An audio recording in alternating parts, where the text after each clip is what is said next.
Ok, bueno, la última clase estuvimos revisando lo que es la integridad de señal. Les comentaba que actualmente pues, es un problema muy frecuente en las tarjetas que tiene que ver con la distorsión de nuestra señal. De ahí la importancia de considerar lo que es integridad de señal y también el término que vamos a ver es cómo resolver este problema. Integridad definida como completa y sin defectos. Entonces el término integridad de señal lo vamos a observar siempre como el término SI, por sus siglas en inglés. Y este problema se presenta tanto en diseños completamente analógicos como en digitales.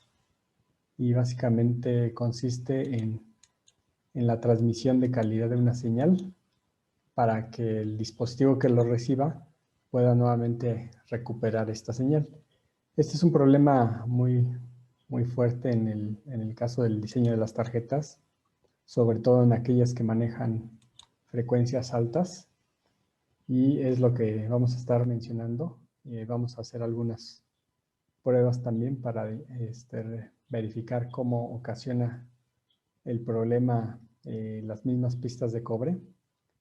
Por ejemplo, aquí vemos la parte de fidelidad de una señal, en donde podemos ver en azul cómo sería nuestra señal ideal o la señal que puede generar un dispositivo, y a través de la pista cómo se llega a distorsionar, como vemos aquí en la imagen de la izquierda. Déjenme aquí hacer una anotación. Por ejemplo, este intervalo, aquí vemos la parte que correspondría al voltaje máximo, que podría ser el de 3.3 volts, y el voltaje de 0 volts en la parte inferior. Pero para esto va a haber un margen que le llamamos un margen, aquí aparece como el valor lógico positivo, en el cual pues nuestra señal puede estar entre el valor de 0 y este margen aquí indicado como margen de ruido, para la parte de 0 lógico. Es decir, nuestra señal puede tener este margen de 0 a, vamos a ponerlo así, a 0.5 volts. Y este sería mi margen de ruido para la parte de considerar un 0 lógico. En el caso del voltaje positivo, el 1 lógico, vamos a tener lo mismo, el voltaje máximo, hasta el valor mínimo inferior, que también es nuestro margen de ruido positivo. Esto generalmente lo vamos a encontrar que se maneja en porcentaje. Aquí este es el 0% y este es el 100% de nuestra señal. Se estila que el valor positivo sea el 90% para un valor lógico positivo y un 10% a 0 para un valor 0 lógico. Tenemos el valor de 0 y el valor de 1. Aquí podemos ver que inclusive puede existir la posibilidad, pero ya este es un error, que se pueda sobresalir de este margen del 100% de nuestra señal, pero puede ocasionar también este tipo de perturbaciones algunos problemas con respecto a los dispositivos, ya que en algunos casos no se admite que sobrepasen estos de alimentación, como el que se indica que es de 3.3. Entonces a esto le vamos a llamar como margen de ruido. Lo ideal es que este margen de ruido fuera mucho mayor, es decir, aquí si tenemos la mitad, del 50%, bueno, quedó bien aquí, 50% de nuestra señal, que nuestro margen de ruido fuera mayor precisamente para abarcar un intervalo en donde consideramos todavía como un valor de 1, y también en el caso de un valor de 0. Básicamente aquí sería nuestro valor a la mitad y nuestros valores máximo y nuestro valor mínimo. Este margen de ruido pues lo vamos a ver más adelante. También tenemos, bueno, esta es una gráfica en función del tiempo y aquí podemos ver estas pequeñas perturbaciones que se van a generar, les comentaba, por la misma pista. Puede pasar inclusive, vamos a ver más adelante, que este pico mínimo puede estar por debajo de este margen de ruido. En ese caso, pues vamos a tener problemas con los dispositivos porque podrían interpretarlo como un valor indefinido o como un valor de cero lógico, ¿sí? Ya que sobrepasa este margen para considerarlo como un no lógico.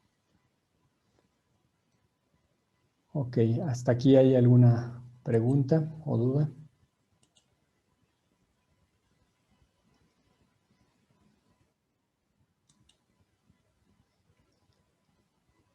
Bueno, vamos a continuar, parece que no.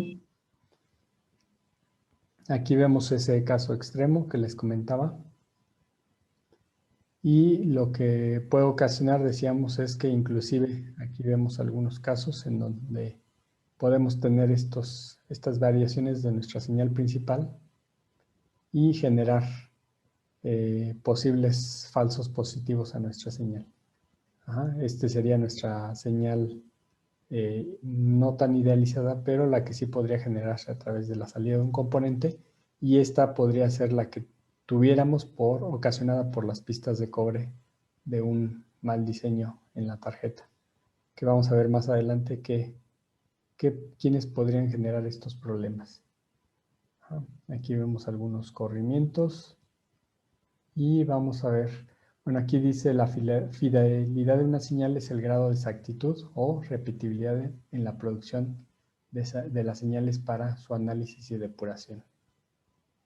Es básicamente cuánto podemos repetir esta misma señal y obtenerla a la salida con la misma forma sin cambiar, ¿sí? Si tenemos cambios en cada medición, ahí tendríamos un gran problema porque no sabríamos si es problema de la tarjeta, del dispositivo o de interferencia electromagnética externa, conocida como EMI. Aquí vemos algunos ejemplos que vamos a analizar más adelante, en donde podemos ver aquí un valor de un 1, que posiblemente llega a un valor de 0, pero es difícil de identificar cuál es el valor exacto. Aquí tenemos una señal analógica en la cual se puede meter ruido y se vería como se alcanza a observar en la línea color de rojo. Y la línea color negro sería la que tendríamos como señal original sin ruido. Entonces aquí viene la pregunta. Si nosotros tenemos un circuito, por ejemplo, aquí tenemos dos casos, un circuito en una placa y un circuito en un protoboard. ¿Creen que pueda ser reproducible las señales como, bueno, señales de salida del dispositivo y hacia el dispositivo periférico, hacia la comunicación o en este caso al osciloscopio? Si lo tuviéramos de esta forma, que si se tuviera en una placa fija, ¿creen que obtenga la misma respuesta ambos circuitos? Si es así, ¿por qué sí o por qué no se podrían obtener las mismas gráficas a la salida de los dos circuitos que vemos allí de ejemplo? A ver si pueden abrir su micrófono, a ver si alguien participa.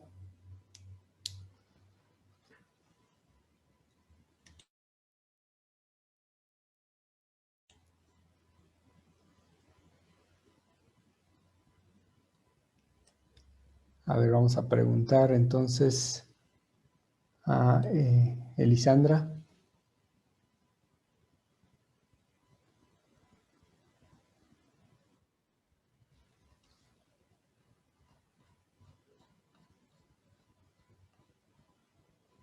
Salió, a ver, vamos a ver. A José de Jesús Pérez Gutiérrez, si puede abrir su micrófono para responder esta pregunta.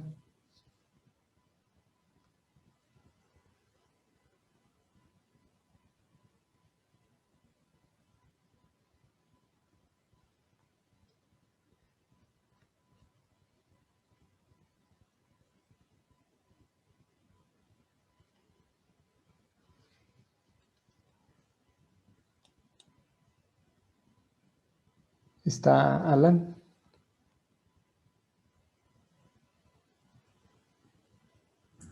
Sí, profe, aquí estoy. Ok.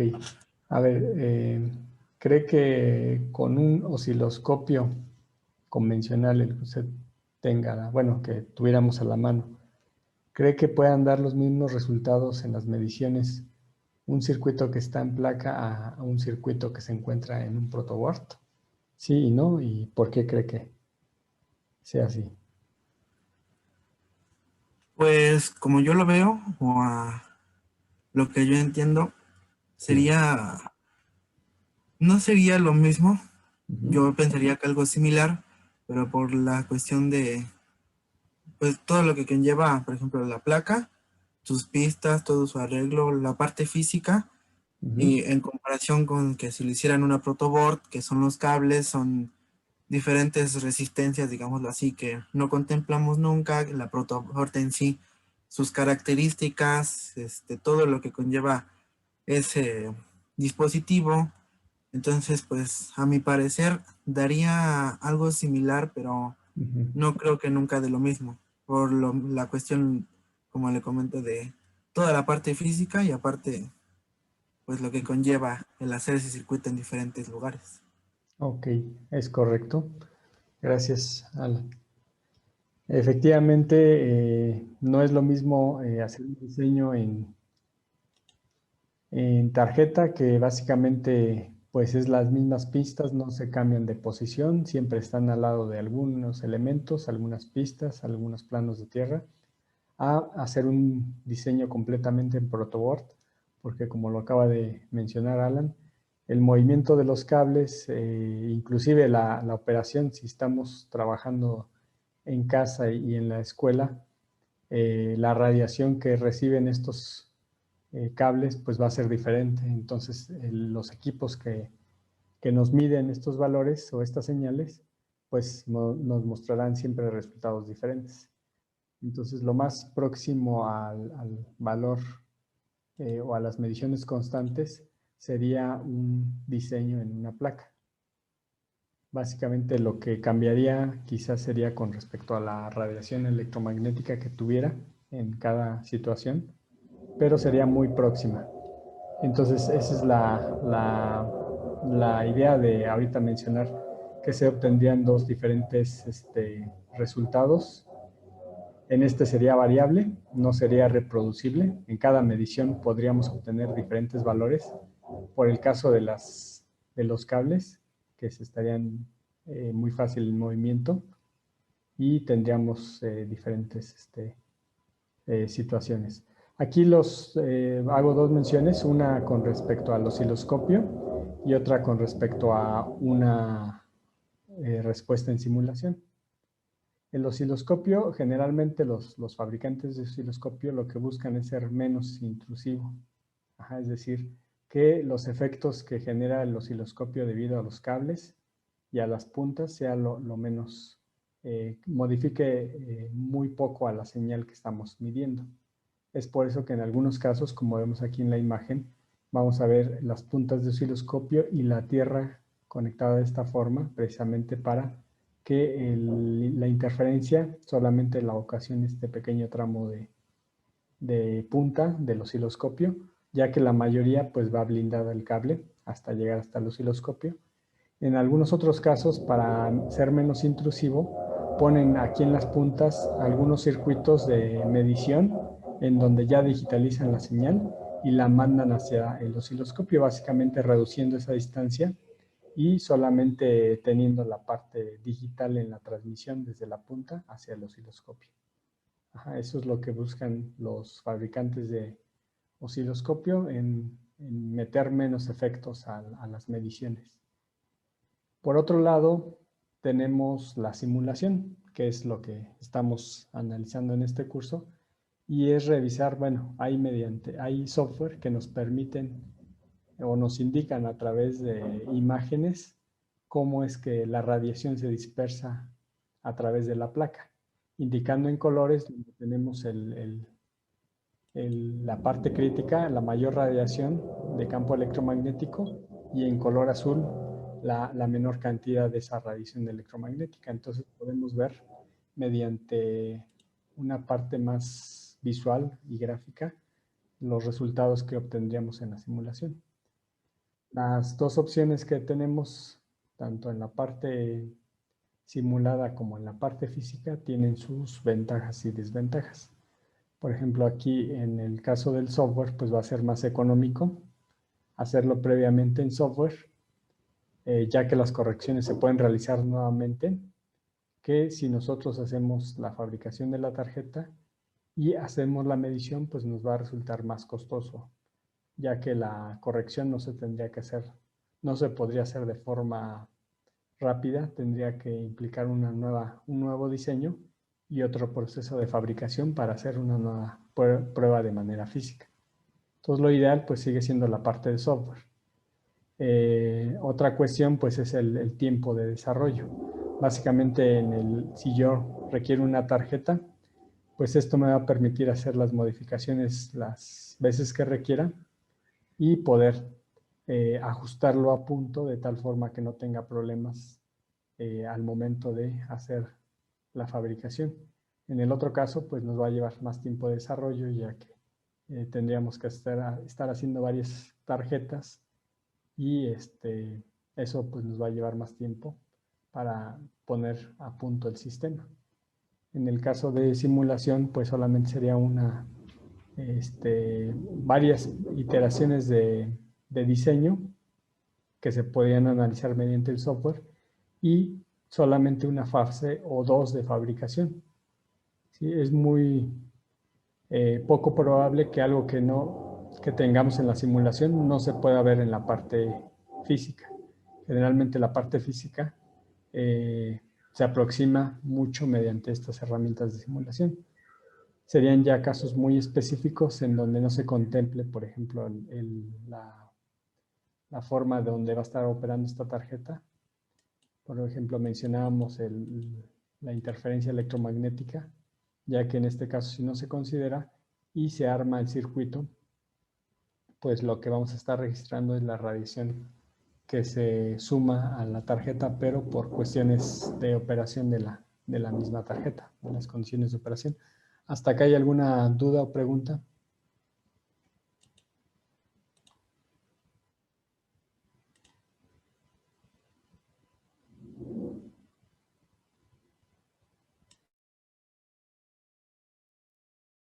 No, profe, todo bien. Ok, bueno, vamos a continuar con la parte de impedancias desacopladas o mismatch. Ajá. Me pasé otra. Estas impedancias son las que nos van a ocasionar problemas si no se hace correctamente. Por ejemplo, aquí tenemos que tener una impedancia constante en la señal. Este término, por ejemplo, cuando hablamos de las pistas de cobre, ¿sí? Por ejemplo, una pista de cobre tiene un mismo ancho en toda la trayectoria, pero si nosotros reducimos en algún momento la pista de cobre, puede generarnos un cambio de impedancia, una resistencia diferente en un tramo que el resto de la señal. Esto también puede ocasionar que tengamos distorsión en nuestra señal. También el término de acoplamiento, reflexión y distorsión, reflexión por distorsión nos puede generar problemas. Es decir, si una pista, como ya lo comentaban, a 90 grados, aquí vamos a tener un flujo de señal y va a haber una señal de regreso debido a estas geometrías de la pista. Entonces, esto va a ocasionar el problema de reflexión. Ajá. El acoplamiento, pues decíamos, cambios de impedancia. Fuentes de desacoplamiento, ¿cuáles pueden generar los desacoplamientos?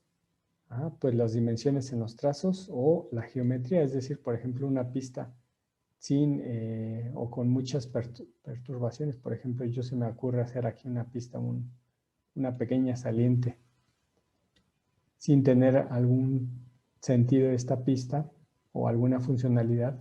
Este tipo de geometrías van a cambiar o van a generar problemas a mi señal que está viajando en toda esta pista. Entonces hay que tener cuidado con estas geometrías, sobre todo para señales donde van a viajar altas frecuencias o señales de comunicación, en donde vamos a tener cambios de ceros y unos. Debemos de evitar este tipo de formas. A ver, aquí pregunta, ok. Sería mejor, bueno, en el chat preguntan si sería mejor tener una pista larga y delgada que una del mismo tamaño que cambie de grosor. Se recomienda que la pista en realidad tenga menor impedancia, es decir, que tuviera un ancho de pista muy grande. Ajá, por ejemplo, si esta pista tiene una resistencia que no ocurre, pero podría ser el caso ideal de 0, esto sería lo más adecuado. Ajá. Pero el problema, como les mencionaba, si ustedes reducen esta pista, cambian el ancho de la pista, estas terminaciones para el caso de altas frecuencias, es decir, decíamos para el cambio de ceros y unos de la señal, va a ocasionar que haya reflexiones de esta señal. Entonces no se recomienda tener estas terminaciones, sobre todo para las cuestiones de comunicación. Si es de alimentación, por ejemplo, si va a tener VCC, aquí no hay problema porque es una señal constante, va a ser de 5 volts y no vamos a tener estos cambios. Entonces se recomienda que sea una pista constante. No se recomienda, bueno, se puede utilizar un ancho de pista gruesa para todo el trayecto, pero el problema que vamos a observar es que no la podemos hacer tan gruesa, esta pista, porque tenemos ya el problema de que pues puede invadir los espacios de otros componentes. Entonces hay que lidiar entre ancho de pista, sobre todo si es de comunicación, que sea constante y que no sea tampoco tan delgada, para que no tengamos ese efecto de la resistencia. Ajá.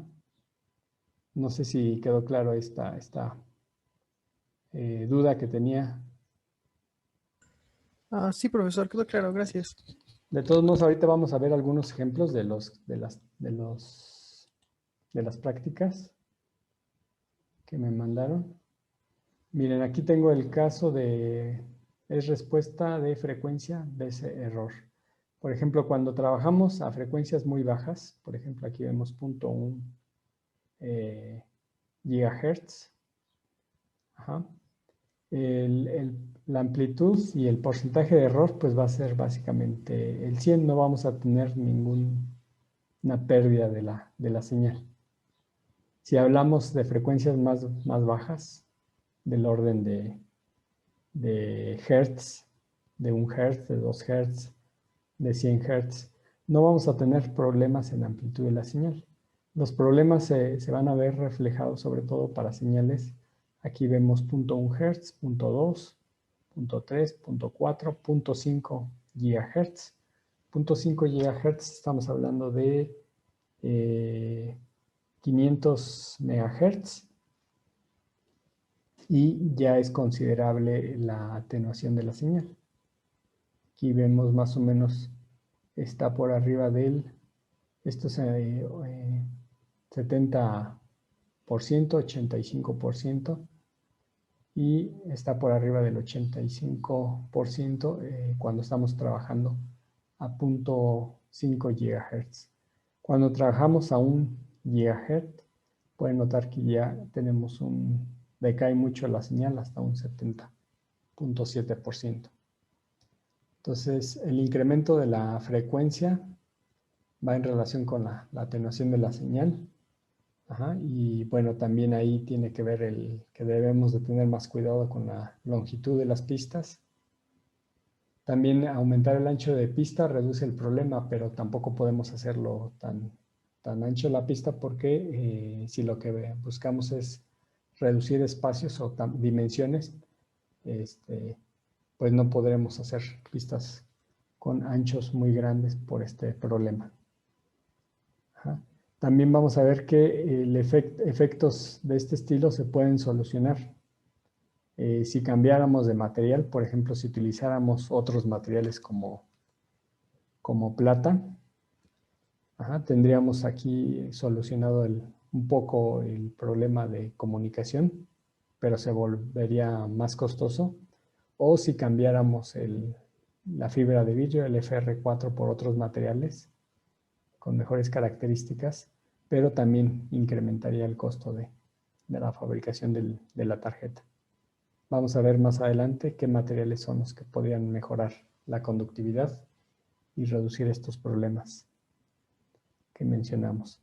Actualmente la tendencia de la tecnología es que nos piden que los componentes, ya veían que algunos componentes que manejan protocolos SPI y 2E, aquí vemos el caso de un PCI Express a 2.5 GHz, requieren más alta velocidad de comunicación. Y el otro problema es que pues también la tecnología tiende a utilizar menores voltajes. Si hablábamos de 3.3 volts como el estándar, ya actualmente hay algunos componentes que manejan 1 volt como alimentación. Entonces eso dificulta más el problema porque pues el ruido que tenemos ya por interferencia electromagnética empieza a ser comparable con el voltaje de alimentación.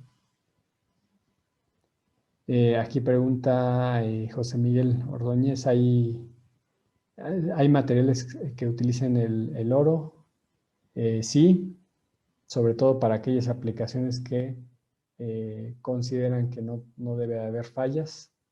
Por ahí hay algunos sistemas, sobre todo los satelitales o los que se manejan en cuestiones aeroespaciales, los robots estos que mandan a Marte, pues seguramente tienen este tipo de materiales para su operación. Los vuelven muy costosos, pero con menor problemas de fallo. Generalmente no es completamente oro lo que se ocupa como pistas, sino se ocupan, les decía, algunas capas o cubiertas sobre estos materiales conductivos para no hacer completamente toda la pista de oro, sino solamente mejorar la conductividad de la pista de manera superficial. Recuérdense que donde tenemos el mayor flujo es en la superficie y no en las partes internas de los materiales. Aquí vemos cómo una señal cuadrada está compuesta de varias señales senoidales. En este caso son la suma de las componentes impares, de las componentes senoidales, para generar una señal cuadrada. Básicamente, si quisiéramos que esta señal cuadrada fuera lo más cercana a lo que es el cambio, aquí podemos ver algunos casos, necesitamos sumar más componentes, de tal forma que se agregan estas componentes que son de mayor frecuencia a nuestra señal cuadrada. Pero al tener un cambio más abrupto, vamos a ver que se van a generar más componentes armónicas en nuestras pistas de cobre, y lo que puede ocasionar es que vamos a tener otros efectos conocidos como, aquí vemos el que se llama crosstalk, o en español no se maneja mucho así, la traducción sería como diafonía. En inglés pues es más común encontrarlo como crosstalk. Y tiene que ver con el efecto de campos magnéticos que se generan al haber flujos de corriente entre pistas. Ya les había comentado que estos campos van a inducir y van a generar estos problemas de inducción entre pistas adyacentes, y tiene que ver, bueno, dice acoplamiento de energía entre pistas, o las pistas en inglés también se conoce como trace, por inductancia y o capacitancia mutua. Es decir, si aquí tenemos una señal que va a generar un cambio de 0 y 1, a la salida en el receptor, ¿qué es lo que vamos a observar? Entonces no es la misma señal que tenemos a la salida como al recibir no va a ser la misma señal debido a estas líneas paralelas. Este problema pues, se debe a la proximidad de las pistas, a los tiempos de subida y de caída rápido, que incrementan el efecto de crosstalk. Una forma de solucionar este problema pues, es separándolas, pero tampoco podemos separarlo tanto porque el problema pues sería, el otro problema que tendríamos es que las pistas o la separación entre pistas harían que tuviéramos un área más grande en el diseño de la tarjeta. Si lo que buscamos es optimizar, pues esto nos va a generar el problema contrario, que es reducir espacio. Pero bueno, podemos atacar de otra forma este problema, que es reduciendo las trayectorias de estas pistas. Si son dos líneas paralelas, pero inicia aquí y termina aquí, pues es más eficiente que esta, que tiene una mayor longitud. Entonces aquí podemos reducir estos efectos de inducción. Incrementar la separación entre pistas, minimizar la longitud de las líneas paralelas, ubicar conductores cercanos al plano de tierra. Es decir, si va a llevar una guarda, pues sería en la parte interna, lo que equivaldría al plano de tierra, que cubriría a nuestra pista. Es decir, aquí tengo una pista, pues el plano de tierra pues sería entre el resto de la tarjeta, precisamente para cubrir esta línea que va a estar comunicando o que va a estar transmitiendo estos pulsos de señal. Entonces el efecto crosstalk, no sé si haya duda o tengan alguna pregunta a qué se debe.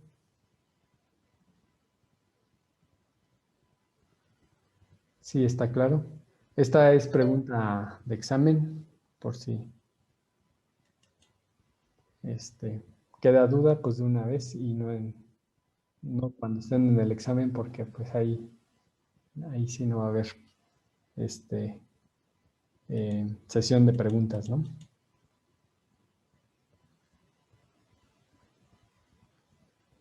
¿Cómo se puede reducir? ¿A qué se genera?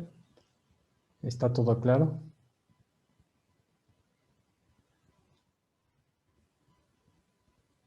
Bueno, entonces, si no hay duda, estas preguntas, digo, les decía, por ahí tenemos un examen y pues pueden venir en opción múltiple. La Tierra, sí, se recomienda que haya una separación. Bueno, se pueden hacer dos consideraciones. Una es, si son pistas muy largas y no hay forma de acortar la distancia, pues se va a tener que poner una guarda de tierra precisamente para hacer la separación. La otra forma, pues es no pongo esta separación de guarda de tierra, pero sí reduzco la distancia entre el transmisor y el receptor. Entonces, de esa forma yo pongo mis dos pistas de comunicación con su guarda de tierra en los extremos, pero la distancia es muy corta.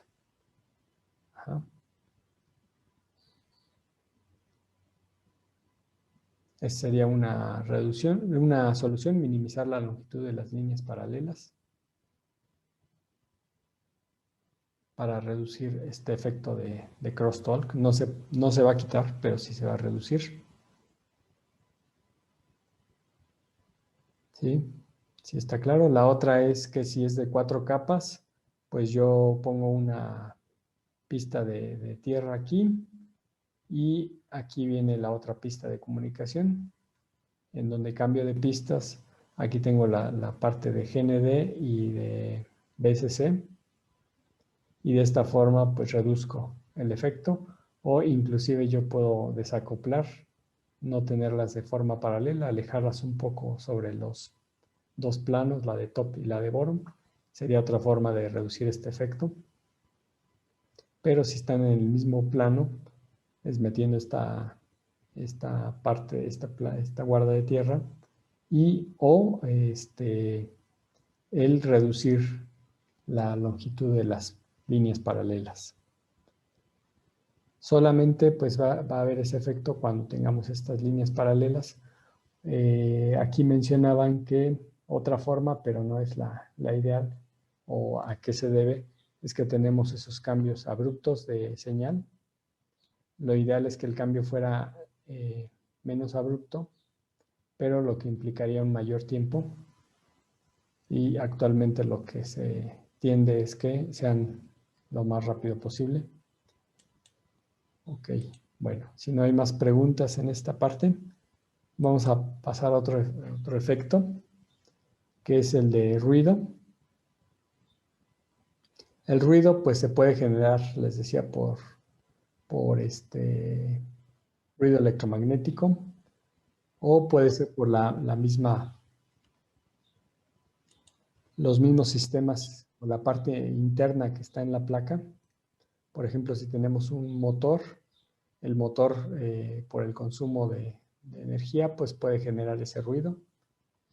Si es externa, puede ser por lámparas fluorescentes o que está este circuito operando en campos electromagnéticos, entonces va a generarse ruido inducido, es interferencia electromagnética o el mejor conocido como EMI. Y también tenemos el mismo efecto de ruido por el efecto crosstalk, que es un ejemplo de ruido. Ajá. Y el ruido externo que se acopla a nuestras señales puede ser les decía, por ruido EMI, interferencia electromagnética interna o externa. Y hay otro término que se refiere a la integridad de potencia, que es el que generan algunos dispositivos por el alto consumo de energía y que generan distorsión en nuestras señales de alimentación. No sé si haya dudas sobre el término de ruido.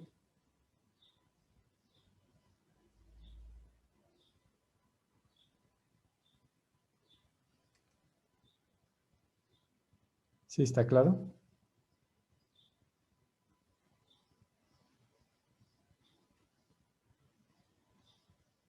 Ok. Acuérdense que todas esas preguntas vienen en el examen que por ahí tenemos pendiente para el segundo parcial. El jitter dice, es una variación en la sincronización de la señal. Ajá. La señal es muestrada en diferentes tiempos de bit. La transición de la señal debe ocurrir entre el tiempo de muestreo y puede ocasionar indefinido o incorrecto un valor en el tiempo de muestreo. Por ejemplo, aquí vamos a verlo mejor en la imagen. Aquí podemos ver cómo esta señal, voy a hacer más grande la imagen porque está muy pequeñita. El jitter tiene que ver aquí se ve mejor. Acá.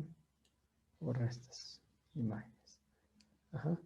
Por ejemplo, a veces nuestra señal digital, de forma ideal, la vemos aquí en color negro. Sería este de aquí. Pero hay ocasiones que por los mismos circuitos o porque en realidad nuestra señal no es completamente inmediata, no tenemos un cambio abrupto de un valor de 0 a 1 de forma instantánea, sino que va a tender a ser una pendiente. ¿Sí? Por ejemplo, aquí nuestra señal va a tender a incrementar hasta llegar a su valor máximo para llegar a un valor lógico 1, partiendo de un valor de 0. Entonces, hablábamos de los márgenes de ruido, en donde consideramos un valor de 0 y 1. En este caso, pues esta sería la consideración para el 0 y a partir de aquí tendríamos para la consideración de 1. En ocasiones estos pendientes o estos cambios pueden ocasionar que nuestro dispositivo que tenemos conectado como receptor, que puede ser una compuerta o cualquier otro elemento, lo va a interpretar no a partir de este punto, lo puede interpretar a partir de este punto, o en el caso de 0, podría estar aquí, que todavía es considerado como 0, pero puede salirse de este margen de ruido y estar por encima. Entonces, esto va a ocasionar que nuestro disparo a la salida lo genere en algunas ocasiones antes o en algunas ocasiones después. Va a haber una pequeña variación. A esta variación se le conoce como el efecto de jitter. Entonces, lo que vamos a ver en el osciloscopio no es una señal completamente pura, sino vamos a ver una señal difuminada o borrosa, porque en algunos casos dispara antes la salida o dispara después. Ajá.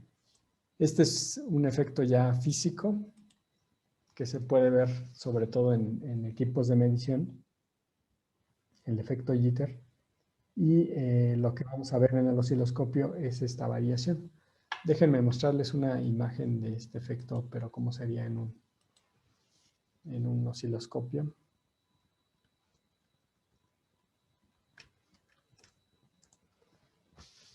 Vamos a ver aquí, esto sería, vamos a poner osciloscopio.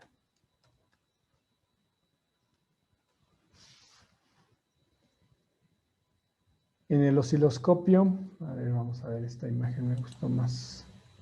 Se podría ver de esta manera, en realidad aquí no se ve una línea delgada, se ve una línea gruesa y es debido a que en algunos casos, como vemos aquí en esta otra imagen, vamos a tener los disparos antes después de la señal original. Entonces, este efecto pues se le conoce como efecto jitter. Ajá. Y lo ideal es que este efecto fuera lo menor posible, porque también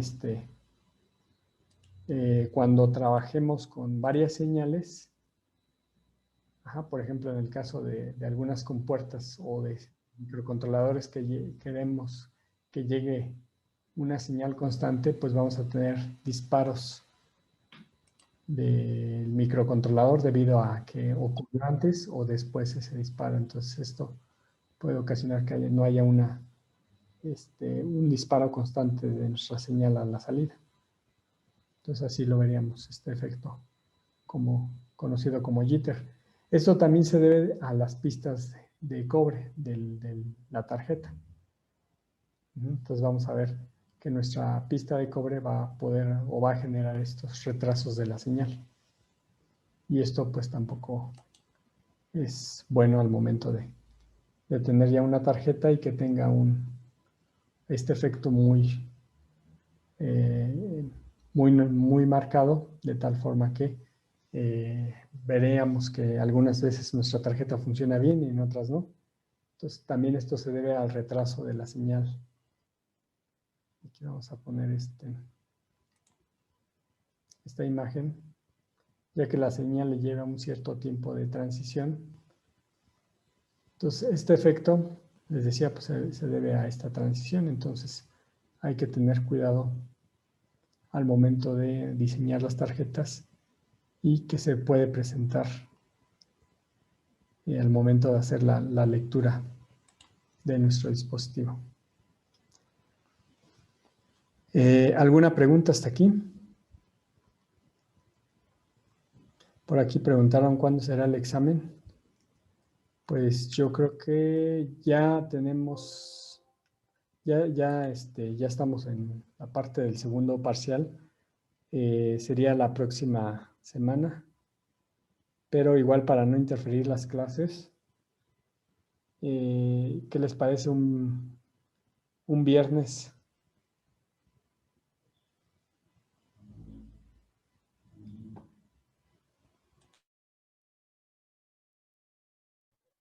Profe, ¿nos tendríamos que conectar para realizarlo o solamente con resolverlo en plataforma? Es mediante la plataforma. Se activa, por ejemplo, yo les doy un horario, igual también para no dejarlo tan cerrado, se activa el examen, por ejemplo,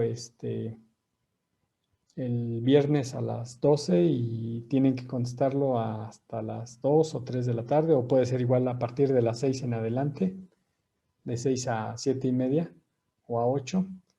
Los deja solamente 1 hora y media. Ustedes, por ejemplo, pueden iniciar 6 y media y en automático ya viene el tiempo medido para 1 hora y media. Si inician a las 6, pues se cierra en 1 hora y media. Si le inician 6 y media, también es el mismo tiempo de 1 hora y media. Y van apareciendo las preguntas. Solamente tienen una oportunidad para analizar bien esa respuesta, contestarla. se guarda, no se envía todavía. Inclusive pueden revisar las preguntas anteriores, pero ya una vez que se hizo todo el análisis de las respuestas, se tiene solamente una oportunidad para enviar. Entonces, cuando se envía, ya en automático se mandan las respuestas y les da una calificación. Es así como opera el módulo. O bueno, lo tengo configurado así para que trabaje de esa forma. Y ya una vez que lo envían, pues ya no hay forma de volver a enviar otra respuesta. Después de que termina esa hora ¿cómo se llama? De evaluación, por ejemplo, si la hora de finalizar era hasta las 7 o a las 8, pueden ustedes entrar a la plataforma y pueden revisar las respuestas correctas, pero ya no se puede ni contestar. Si alguien no lo contestó en ese horario, ya no se puede contestar, ya se va con esa calificación. Pero así es como funcionaría el examen. Profe, y en dado caso de que, por ejemplo, yo empiece el examen, pase la hora y media y no lo haya enviado, ¿qué pasa? Cuando usted, por ejemplo, se tardó mucho en la pregunta 1, en la 2 o en la 3, se envía automáticamente. Lo que haya contestado es lo que envía. Ok, gracias. ¿Sí? Ok. Bueno, entonces ya vimos bueno, estábamos en esto del jitter. Ajá. También tenemos otro efecto ahí que se presenta en las pistas, que se llama diagrama de ojo. Ajá, que tiene una amplitud y que tiene un ancho de este diagrama de ojo. Voy a hacer más grande la imagen. Bueno, vamos a leer y ahorita hago más grande la imagen. Dice, medición importante de calidad e integridad de la señal. Evalúa la calidad de transición de 0 a 1, de 1 a 0. Por ejemplo, aquí vemos un valor de 1 a 0 y aquí vemos un valor de 0 a 1. Ajá, y el cambio nuevamente de 1 a 0. Ajá, es la duración que tenemos de un bit. Y también evalúa vamos a ver, tiempos de subida, cuánto va a ser ese tiempo de subida, tiempo de bajada. Ajá, y creados para superponer varios periodos. Es decir, vamos a tener cambios de ceros y unos y debemos de tener esta abertura. Dice que la degradación cerrará el ojo, es decir, por ejemplo, alguna señal que empiece a tener degradación, vamos a ver que pues empieza a cerrar esta señal, de tal forma que esto sería como parte de la degradación del ojo cuando se empieza a cerrar esta abertura.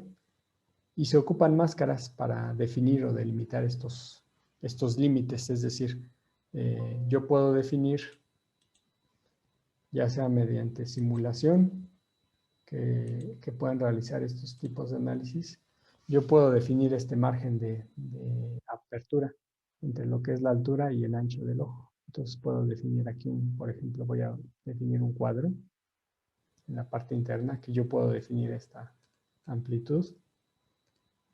Si yo defino este margen de la apertura del ojo, ajá, entonces cualquier señal que esté fuera de este margen, pues va a ser correcta para mis valores que yo haya definido.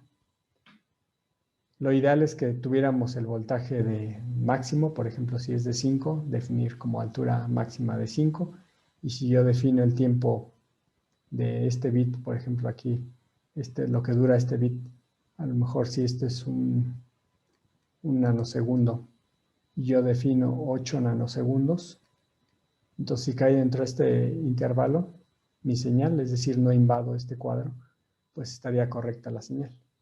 Si empezamos a tener problemas de que se invade la señal sobre este cuadro que acabo de definir o esta máscara, entonces ya tendría problemas con respecto a estos valores. Miren, aquí vienen algunos datos. Voy a hacer más grande esta imagen para que se entienda bien a qué nos referimos. Esto es lo que dura una transición de una señal, es decir, del cambio de 0 a 1, de 0 a 1 y de 1 a 0. Ajá, aquí podemos ver cómo este valor, aquí tenemos el 0 y aquí tenemos un valor de 1. Por ejemplo, el cambio de 1 a 0, lo vemos aquí. Aquí tenemos este tiempo de caída o tiempo de fall que le llamamos. Ajá. Y lo que se busca en general es que tenga la misma duración, es decir, si este tiempo de caída debe de ser lo más próximo al tiempo de subida. Si es igual, es correcto las transiciones, porque si no, de otra forma, veríamos como en algún caso sube muy abruptamente y en otro caso cae muy lentamente. Entonces se busca la simetría en este tipo de figuras. Ajá. Y lo que buscamos es que sea lo más reducido posible, es decir, este tiempo no se extienda, porque si empezamos a extender los tiempos, se empieza a cerrar lo que mencionábamos, se empieza a cerrar máscara, empieza a invadir nuestros espacios de la máscara y empezamos a tener una degradación de la señal. Entonces lo ideal es que sean lo más reducido, el tiempo más reducido. Aquí menciona que el cruce sea exactamente al 50% de la señal. Ajá, que tenga el valor de alimentación, eso es lo que buscamos de forma ideal, aunque a veces en la forma física no llega a ocurrir lo mismo. ¿Aquí hay alguna pregunta sobre esta imagen?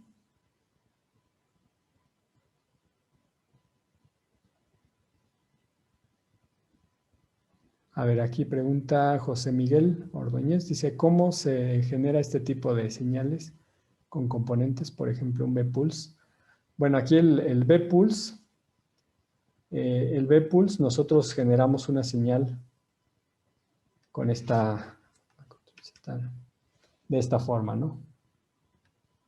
Tenemos esta señal, sería una señal que cambia de un valor de 0 a 1. Ajá. El tiempo nosotros lo definimos. En realidad nosotros inclusive podríamos hacerlo muy pequeño para tener un cambio muy abrupto. El problema no es con respecto a nuestro dispositivo que transmite. Ajá, porque aquí estamos considerando que el transmisor va a ser una fuente B-Pulse conectada a tierra. El problema se va a ver, se va a generar debido a la transmisión de la pista.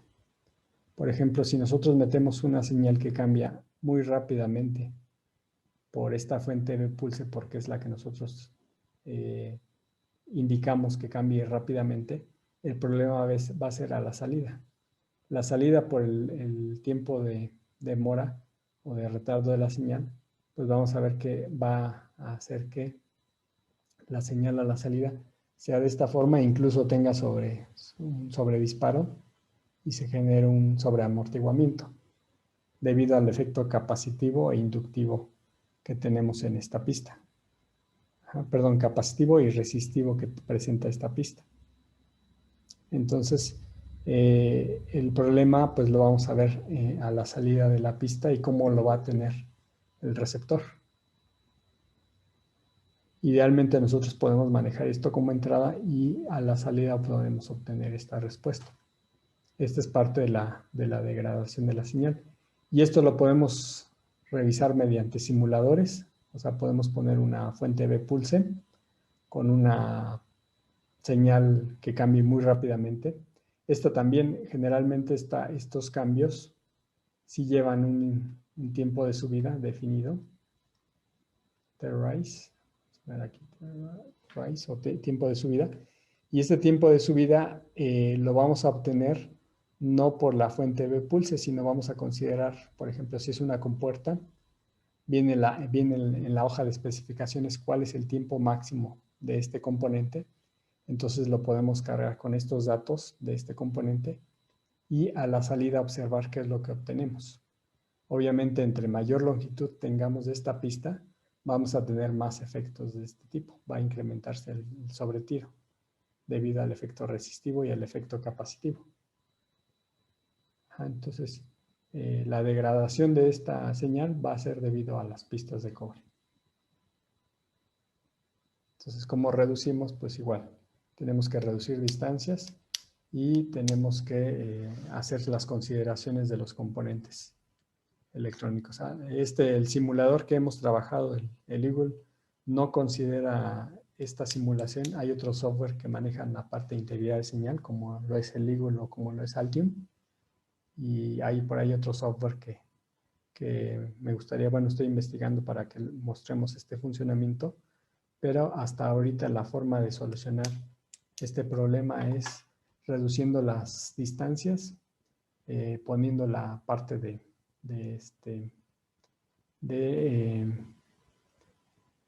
resistividad baja, reduciendo las trayectorias, poniendo los planos de tierra, evitando que haya cambios de señal o que nuestra pista tenga algunos, como les decía aquí, algunas geometrías diferentes, como era el caso de, les decía, si yo pongo aquí una pequeña saliente de la pista, va a ocasionar algo en la respuesta. ¿Por qué? Porque aquí vamos a tener reflexión. Si tenemos pistas a 90 grados, decíamos, pues va a haber señales reflejadas. Si no tienen planos de tierra, pues decía, se va a meter interferencia electromagnética. Entonces, las recomendaciones, pues, es evitar todas esas cuestiones para tener estos problemas. Aquí vemos un caso. Este sería un buffer. Aquí inclusive muestran cómo viaja una señal, pasa una vía a través de la placa, cambia de top a bottom y regresa nuevamente, cómo se genera en la parte interna y cómo sería recibida a través de nuestro dispositivo. Señal generada, señal recibida. Y aquí básicamente vemos cómo esta señal, lo que decíamos del ojo, diagramas de ojo, se cierra. Entonces esto ya no es funcional. Lo que buscaríamos es que fuera así o más próxima a la señal generada. Entonces, si reducimos estas distancias, pues es como reducimos esos problemas. Bueno, y otra consideración, esto se debe también a altas frecuencias. Cuando estamos trabajando del orden de megahertz, empezamos a incrementar la problemática. Si empezamos a trabajar a frecuencias más bajas, no hay tanto ese problema, pero para evitar cualquier consideración, ya que no tenemos ahorita el software, pues es reducir las distancias entre pistas, entre un transmisor y un dispositivo receptor. Otro efecto que también se conoce o que se presenta en las tarjetas es los famosos glitch. Aquí vemos un glitch. Este puede ser por una mala sincronización de la señal, es decir, si yo tengo una pista, por ejemplo, un dato 0 y un dato 1. Si yo mantengo estas distancias igual entre estos dos componentes, puedo evitar estos glitch. Si yo hago, por ejemplo, el receptor, o esta pista, hago toda esta trayectoria hasta llegar hasta este punto, puedo ocasionar que esta trayectoria de la señal le va a tomar más tiempo en llegar hasta este punto. Y si yo pongo aquí una compuerta AND, o deben de llegar al mismo tiempo, voy a generar estos glitch debido a que no llegan al mismo tiempo y hay una mala sincronización de las señales. Otro efecto que generan estos glitch es también cuando hay sobretiros o sobredisparos en nuestra señal y llegan a invadir el voltaje inferior para llegar nuevamente al superior. Entonces lo interpreta como un voltaje de 0 al llegar al margen, al valor de 0, al margen de ruido que tiene para identificarse como un valor de 0. En este caso, pues lo interpretaría como un 0 y generaría este glitch. Bueno, en este caso tendría que ser ahora con un pico negativo, que es debido a esto. Igual en este caso, si esta señal tiene un sobretiro y llega a invadir el otro margen de ruido de la parte positiva, pues tendríamos este efecto. Ajá. Estos no aparecen o a veces no llegan a ser tan frecuentes que es muy difícil a veces de identificarlo y solamente en algunos casos, en algunos cambios de señal se llegan a presentar. Entonces también si son pistas donde van a manejar datos, hay que buscar que sean paralelas, que la distancia sea la misma para ambos para evitar estos efectos.